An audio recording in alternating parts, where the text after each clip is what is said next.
glass detailing yung gagawin natin. So medyo makapal na yung watermark niya.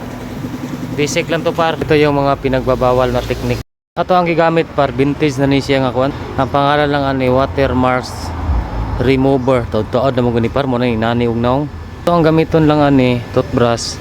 Ang pagpahid na to par by portion lang para dili siya pag madugay magud babad ang iyahang chemical. Na tendency nga mo rainbow ang atong sa amin, so tawag nilag masunog. So karon par ang pag-apply na to par anaon na to pila ka portion balik-balik tapos sugato na to siya balik na po sa babaw ubos nya isa lang ka naw-naw nya alam par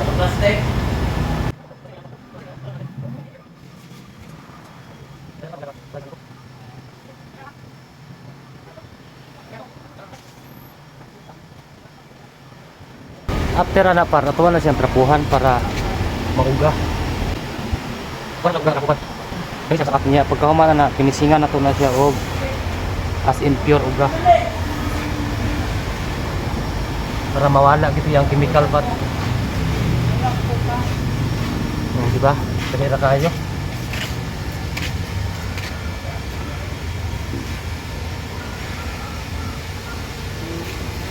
so easy lang kay par